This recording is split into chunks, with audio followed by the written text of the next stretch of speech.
Como suportar a solidão. Primeira parte. Comentário de Mari Persona.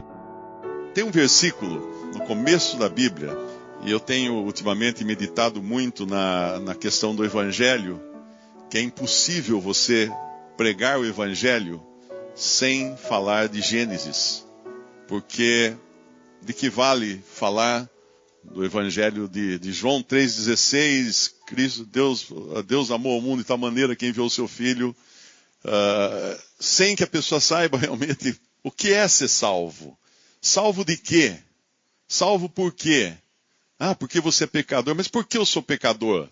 De onde vem o pecado? Qual a origem disso?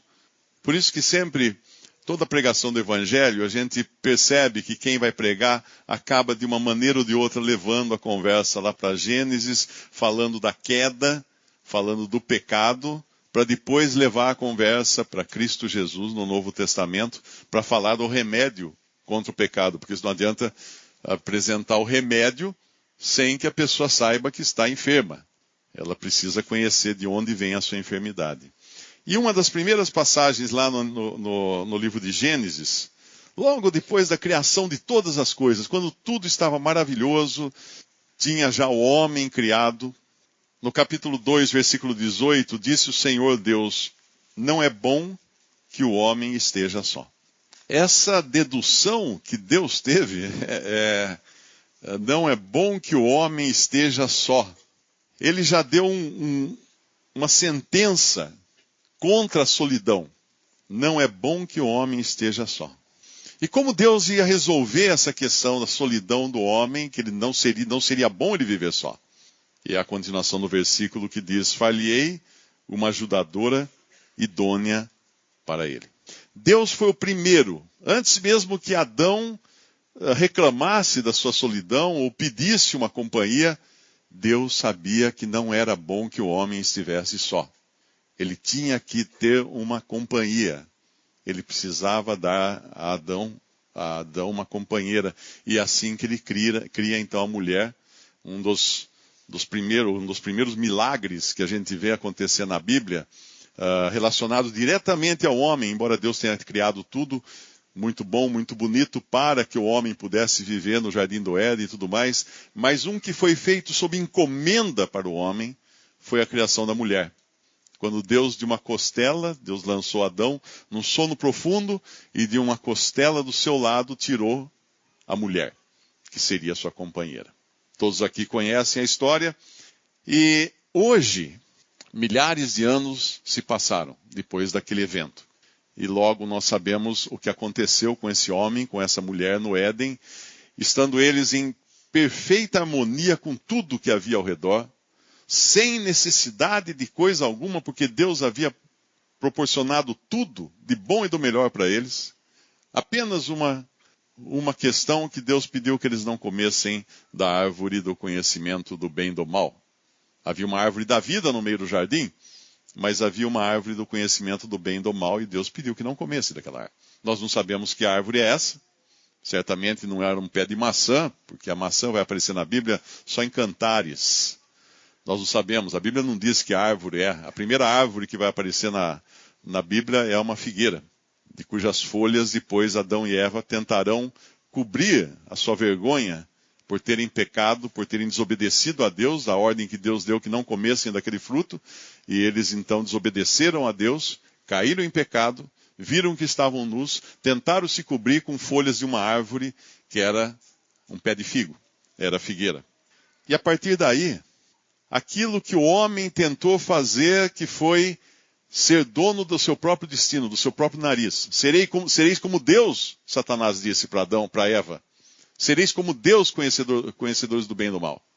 Eles quiseram ser como Deus. E sendo como Deus, para que vai precisar de Deus se você é como Deus? E eles então, com isso, perderam a comunhão com Deus ali e entraram nessa maior, que foi a maior catástrofe da humanidade.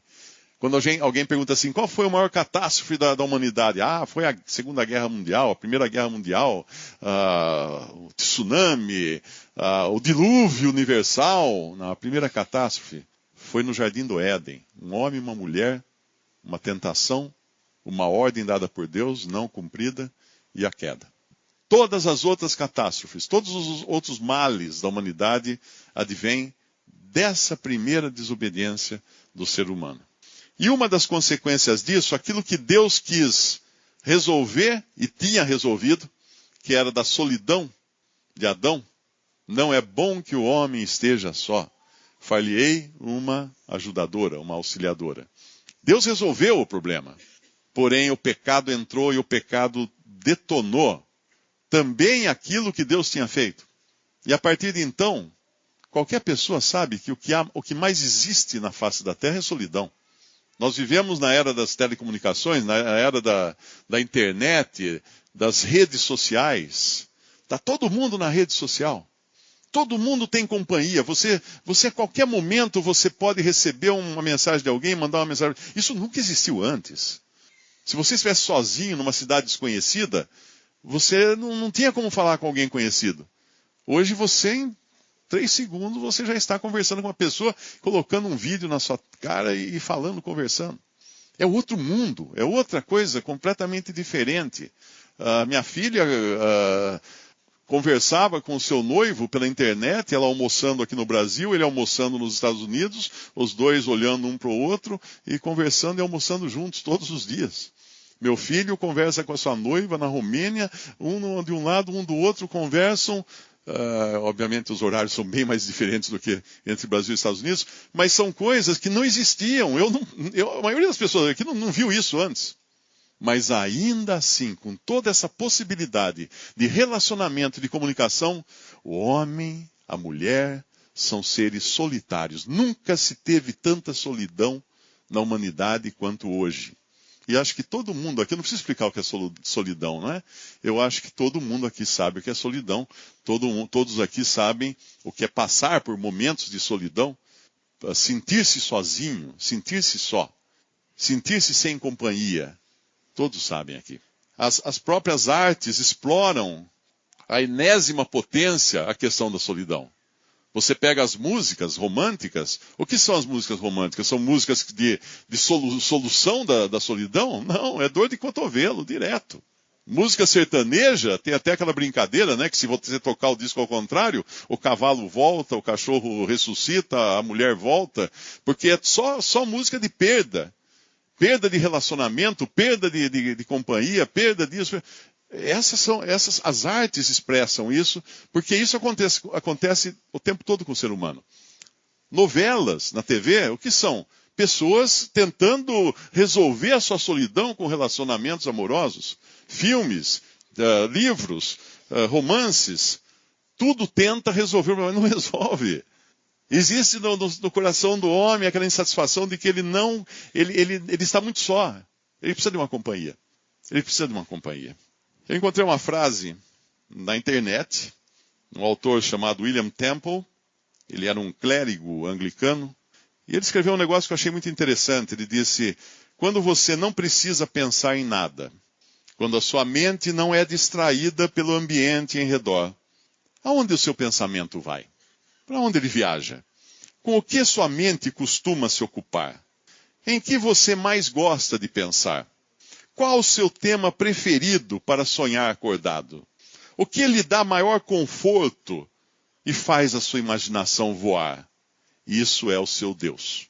Sua religião é aquilo que você faz com a sua solidão. Essa é a sua religião. A minha ocupação, portanto, para resolver o problema da minha solidão, é a minha religião. É o meu Deus. O primeiro milagre que eu mencionei, que Deus fez em relação ao homem, foi justamente resolver um problema de relacionamento. Olha que interessante. Primeira necessidade humana foi necessidade de relacionamento. E Deus então promove o primeiro casamento da história, no Jardim do Éden. Quando ele traz uma companhia para Adão. Foi o primeiro casamento. Curiosamente, o primeiro milagre feito pelo Filho de Deus no Novo Testamento foi num casamento. Quando ele resolveu um problema também em um casamento. Havia falta de vinho, acabou o vinho, e o vinho nos fala de alegria. O vinho alegra o coração do homem, fala no Antigo Testamento. E o Senhor Jesus resolveu esse problema de casamento, um problema de casamento lá no começo no Éden, um problema de casamento já na vinda do Senhor Jesus, quando em João 2,11 fala que Jesus principiou assim os seus sinais em Caná da Galileia.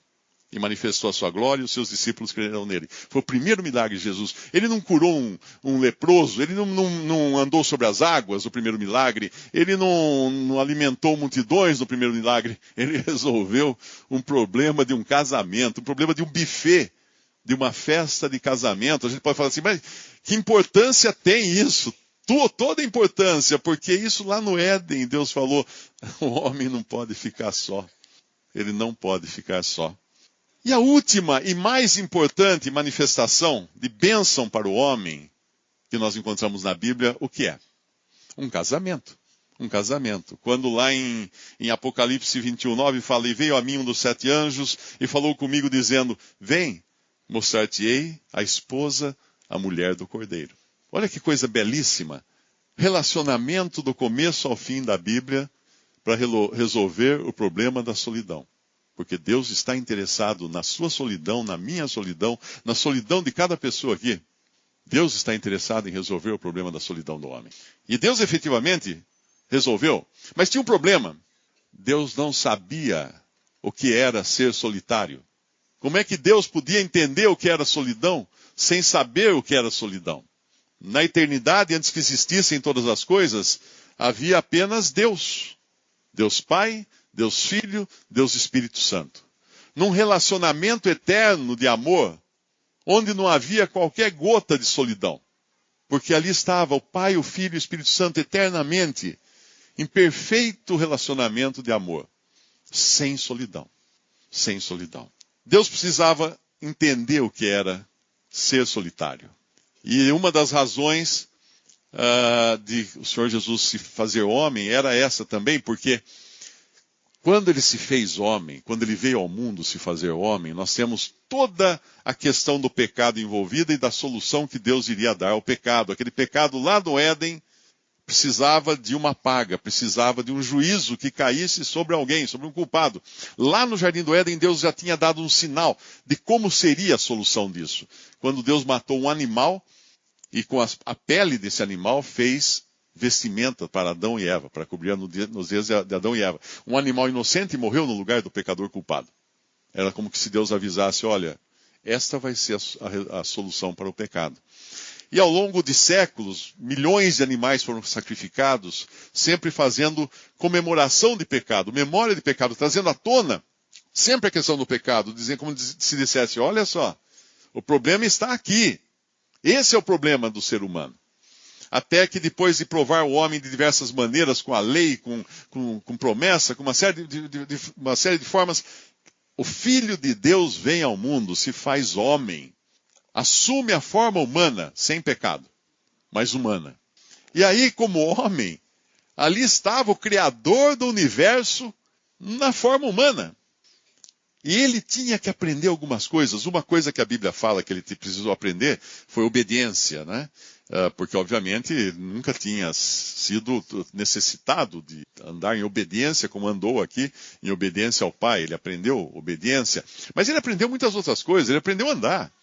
Ele aprendeu a falar como um ser humano fala. Ele aprendeu a comer, a beber, aprendeu o que é fome, o que é sede.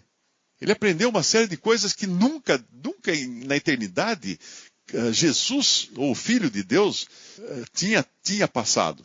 Nenhuma dessas necessidades. Mas ele aprendeu uma outra. Ele aprendeu uma outra coisa. Ele aprendeu solidão. Portanto, quando nós falamos de que Jesus conhece o que você está sentindo, alguém fala assim, não conhece nada. Ele é Deus, imagina que conhece. Conhece. Tem um versículo em Isaías 53 que fala assim, era desprezado e o mais rejeitado entre os homens. Você já foi rejeitado? Você já foi rejeitada? Existe alguém que foi mais rejeitado. Mais. Acima de qualquer escala, ele foi rejeitado. Homem de dores, experimentado nos trabalhos e como um de quem os homens escondiam o rosto. Já esconderam o rosto de você? Alguém mudou de calçada quando você ia passar? Isso acontece. E ele mudavam de calçada quando ele ia passar. Ele era rejeitado, ele foi rejeitado, mais acima do que... Não fizemos, caso era desprezado, não fizemos dele caso algum. Tem um salmo que explica muito bem esse sentimento de Jesus. Salmo 102, no versículo 6, fala: sou semelhante ao pelicano no deserto. Um pelicano, que eu saiba, é um pássaro que caça peixe, não é? Ou se eu estou enganado, naquele que tem um papo grande, que caça peixe. No deserto, ele está no lugar errado. Ele está sozinho, num lugar que não deveria estar. Sou como o mocho ou a coruja nas solidões. Vigio, ou espero, sou como o pardal solitário no telhado. Estes são os sentimentos de Cristo, quando ele estava no mundo. Isso foi previsto nos Salmos, escritos pelo menos 1000 anos antes da vinda de Jesus ao mundo. Solidão, como um pardal solitário no telhado. Aí Deus o que fez com ele? Mais solidão ainda do que podia se imaginar. Porque se durante toda a carreira de Jesus como homem aqui na terra, ele podia se dirigir ao Pai o tempo todo, ele podia usar o seu poder que ele tinha para curar as pessoas, para ajudar as pessoas. Chegou um momento em que ele tinha que passar por uma coisa que homem algum poderia passar, porque tinha que ser alguém sem pecado para passar por aquilo. Ele tinha que ser feito o sacrifício, o animal, o cordeiro, para ser sacrificado no lugar do pecador. Era essa a solução que Deus tinha para o pecado. Aquele pecado lá do Jardim do Éden. Mas indo além disso, eu não consigo entender realmente o que é a personificação do pecado, né? Vamos chamar assim. Porque tem um versículo que fala que aquele que não conheceu o pecado, em 2 Coríntios 5, 21, o fez pecado por nós, para que nele fôssemos feitos justiça de Deus. Na cruz, Jesus foi feito pecado. Não me pergunte, eu não sei explicar. Mas ali aqui é o que diz, ele foi feito pecado. E sobre ele caiu todo o juízo de Deus. Deus fez justiça absoluta contra o pecado na pessoa daquele homem pregado numa cruz. E se a sua solidão já era tanta, já era tamanha, ao ponto de ser rejeitado de todos os homens, de ser desprezado, de ser cuspido, de a própria família não acreditar nele, achar que ele estava louco, como numa passagem diz no Evangelho, ela chegou a um ponto extremo quando se fez trevas sobre a terra durante 3 horas. Que trevas eram essas? Deus é luz. E ali estava um homem sobre quem pesava o pecado. Sobre quem estavam sendo lançados todos os pecados da humanidade. De todos os salvos por Cristo, os que seriam salvos por Cristo. E naquele momento ele clama. Ele nunca tinha chamado Deus de Deus, ao longo de sua carreira aqui no mundo. Ele sempre falou Pai, esse era o relacionamento com o Pai. Mas ali ele faz um clamor a Deus. Deus meu, por que me desamparaste? Em Mateus 27, 46, perto da hora nona, exclamou Jesus em alta voz, dizendo: Eli, Eli, lama sabachthani, Deus meu, por que me desamparaste? Porque ele estava em trevas, ele estava desesperado de dor, de sofrimento, do juízo que caía sobre ele e da solidão.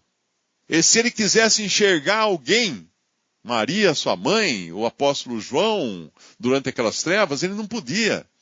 Ele tinha antes visto as pessoas até em volta da cruz, aqueles que estavam ali, uns para zombarem, outros de piedade, de dó dele, de pena, mas agora ele estava envolto em densas trevas. Ninguém via o que ele estava sofrendo. Porque homem algum jamais será capaz de compreender o que Cristo sofreu na cruz. Não, é inimaginável, nós não fazemos ideia. Mas ele também não via ninguém. Quando ele falava nos evangelhos que aquele que merecia ser condenado fosse lançado em trevas exteriores, é porque essa vai ser a condenação do pecador. Trevas exteriores. O pecador que não crê em Jesus, o pecador que não for salvo, ele vai ficar imerso em trevas exteriores ao seu redor por toda a eternidade. Eu acho que isso bastaria para alguém já suar frio. Muitas crianças têm medo de escuro, né? Adultos às vezes têm medo de escuro. Mas agora pensa passar a eternidade em trevas exteriores. sem possibilidade. Aquela história de assim, mas eu vou lá no inferno, vou encontrar meus amigos. Não vai encontrar ninguém lá. Você vai estar sozinho. Se os seus amigos estiverem lá, eles também não vão enxergar você. Sozinho. Porque isso é juízo. E Deus não vai ter participação nenhuma com esses lançados no lago de fogo, com esses condenados eternamente. Por quê? Porque essas pessoas nunca quiseram a Deus. Eles nunca quiseram ter um relacionamento com Deus. Eles quiseram viver sozinhos, independentes de Deus. E Deus vai deixá-los independentes de Deus. É isso que eles queriam? Então vai. E Deus é luz? Não vai ter luz aonde vocês estarão. Totalmente independentes de Deus. Como quiseram viver aqui no mundo. Se um pecador perdido fosse levado para o céu, impenitente, sem se arrepender, sem crer em Jesus, o céu seria um inferno para ele, porque ele nunca quis estar no céu. Ele nunca quis. Ele quis sempre a independência de Deus e vai permanecer independente. Mas esse então, que morreu na cruz, que derramou seu sangue ali para nos salvar, que passou por aquela solidão absoluta. Se você já pensou se você pensava que você foi solitário ou solitária, se você achou que ninguém gosta, ninguém me ama, ninguém me quer, eu não tenho ninguém para me relacionar, isso aqui que Cristo passou é solidão absoluta. E ele sabe, então, o que passa no coração de cada um. Porque não temos, em Hebreus capítulo 4, versículo 15, não temos um sumo sacerdote que não possa compadecer-se das nossas fraquezas. Porém um que, como nós, em tudo foi tentado, mas sem pecado, pecado à parte. Porque ele não tinha pecado e não podia pecar. Mas ele foi tentado em tudo, foi provado em tudo, foi testado em tudo. Ele conhece cada sentimento do coração humano, exceto, obviamente, os sentimentos pecaminosos que nós temos. Mas ele conhece o sentimento de solidão que invade o seu coração. Quando você, às vezes, à noite deita e fica pensando, estou sozinho, estou só. E agora? Ele sabe. Ele sabe e ele é Deus, ele sabe. E ele é homem, ele sabe. Um homem perfeito.